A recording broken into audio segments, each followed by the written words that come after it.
Hey guys, this is my last video, at least for now, about how to make your own guitar. I have already made 2 videos in which I have built 2 guitars, and in this video I'm going to focus on the pickup. Let's start by saying that the electric guitar and the electric bass are instruments based on electromagnetic induction, and as a matter of fact, the main difference between them and their acoustic relatives is the presence of a transducer placed under the strings. The name of this transducer is pickup, and you can see its components in this picture right here. The pickup is made of a line of magnets that are perfectly parallel to one another and perpendicular to the strings, thanks to this particular structure you see in the picture.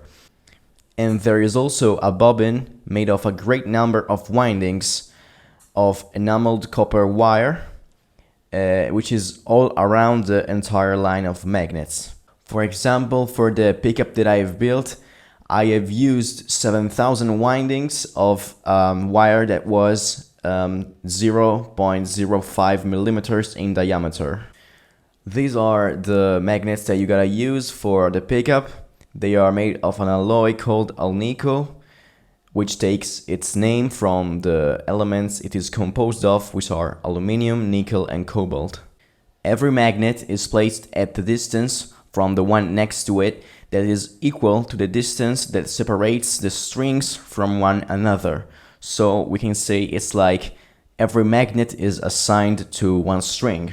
So basically you need 2 plates that must have 1 hole for each magnet.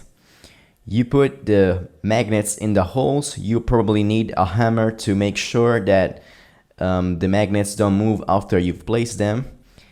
And after you've placed all the magnets, you get something like this. This is the wire, and you gotta put it all around the entire line of magnets. If you don't have a winder and you wanna do it by hand, like I did, just keep in mind that it takes many hours.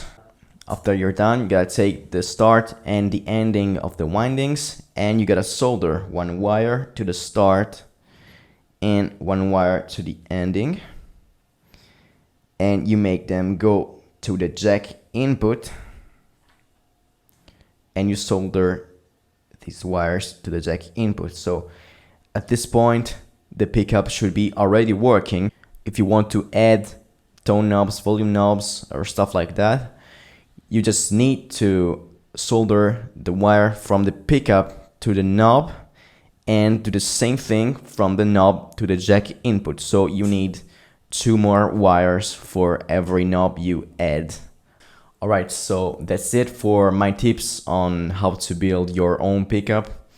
Now I thought it would be interesting to talk about how the pickup itself works. First of all, the strings are made of paramagnetic materials.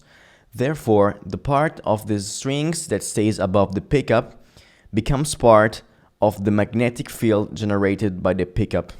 When we play the guitar, the strings make oscillatory movements which cause the magnetic field to vary. In our case, the magnetic flux is given by this formula, where N stands for the number of windings, B stands for the magnetic field, and S stands for the surface. Therefore, if the magnetic field changes, the magnetic flux changes as well. The variation of the magnetic flux itself is the condition that makes it possible for an induced current to flow inside a circuit. This induced current is the signal that once sent to the amplifier turns into the peculiar sound of the electric guitar or electric bass. And the signal is generated just as the strings start vibrating. This induced current then causes, according to Ohm's law, an induced electromotive force which is directly proportional to the speed of the magnetic flux variation. Therefore, this induced electromotive force depends on the magnetic flux variation in a specific time interval, and if we translate this to a formula, this is what we get. But since two variations, delta phi1 and delta phi2, into time intervals delta t1 and delta t2 of the same duration can be different, we find out that this formula actually represents the average value of this induced electromotive force, while its instantaneous value is its limit as delta t approaches to 0. One interesting thing to point out is that if you know some maths basics, you can write the formula in this other form. By using this form, we can easily notice that the induced electromotive force has a formula that is really similar to that of the derivative of a generic function f of x in a x0 point, which is the one you see in this picture. So if we put them together, we can see that the formulas are basically the same. The only difference is that in the induced electromotive force, we have a minus before the limit, and the members of the equation are different since we're talking about flux and time instead of coordinates of a generic function. So in conclusion, we can say that the instantaneous value of the induced electromotive force is the opposite of the derivative of the magnetic flux with respect to time. Alright, so that's it. If you want to make your own pickup and you haven't understood something in the last part of the video, don't worry, because you can do it anyway. This part was like for the ones that were curious about how pickups work, but it's not that important. Alright, so thanks for watching and see you in the next video.